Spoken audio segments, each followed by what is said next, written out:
ఈనాడు group సంస్థల chairman Ramoji Rao ఈ రోజు మరణించారు. వారి మరణం చాలా బాధాకరమైన విషయమని రాజన్న సిరిసిల్ల జిల్లా బీజేపీ అధ్యక్షుడు ప్రతాప రామకృష్ణ అన్నారు.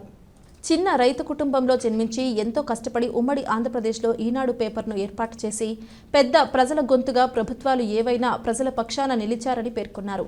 సినిమాలు, బుల్లితెర ద్వారా ఎంతో మంది కళాకారులకు జీవితాన్నిచ్చిన గొప్ప వ్యక్తి రామోజీరావు అని అన్నారు. చిత్రపటానికి పూలమాలలు వేసి నివాళులర్పించారు. ఈ కార్యక్రమంలో బీజేపీ జిల్లా ప్రధాన కార్యదర్శి రేగుల మల్లికార్జున్, బీజేపీ పట్టణ అధ్యక్షులు కౌన్సిలర్ రేగుల సంతోష్ బాబు, బీజేవైఎం జిల్లా ప్రధాన కార్యదర్శి మహాకాళి శ్రీనివాస్, పిన్నింటి హనుమండ్లు, వివేక్ రెడ్డి, నామాల శేఖర్, కోరెపు నరేష్, రమేష్, బీజేపీ కార్యకర్తలు, నాయకులు పాల్గొన్నారు. ఈనాడు గ్రూప్ సంస్థల అధిపతి రామోజీరావు గారు ఉదయాన్నే కన్వెన్షన్లో మనందరం కూడా తెలిసిందే. దానికి భారతీయ జనతా పార్టీ రాజన్న సిరిసిల్ల ప్రజల సంతాపాన్ని ప్రకటిస్తూ ఉన్నాం. బహుముఖ ప్రజ్ఞాశాలి, చిన్న కుటుంబంలో ఒక వ్యవసాయ కుటుంబంలో పుట్టిన తర్వాత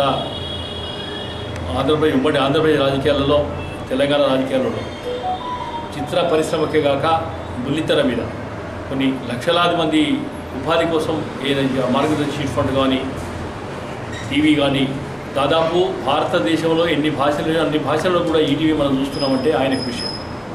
మరి అలాంటి వారు చాలా రకంగా కూడా అధికారంలో ఏ పార్టీతో ఉండగా సరిగ్గా టీవీ కొన్నాడు. అధికారంలో ఉన్న ప్రతి పార్టీ కూడా చాలా ఎంత కష్టపెట్టిందో మనం కూడా గతంలో చూసినాం. ఈ టీవీని ఇబ్బంది గురి చేసింది, అనేకమైన కేసులతో ఇబ్బంది చేసినా కానీ ప్రజాస్వామ్య నిలకడ కోసం దాన్ని తట్టుకొని ఆయన చేసిన పోరాటం ఏదైతుందో మనందరికీ స్ఫూర్తిదాయకం కావాలి.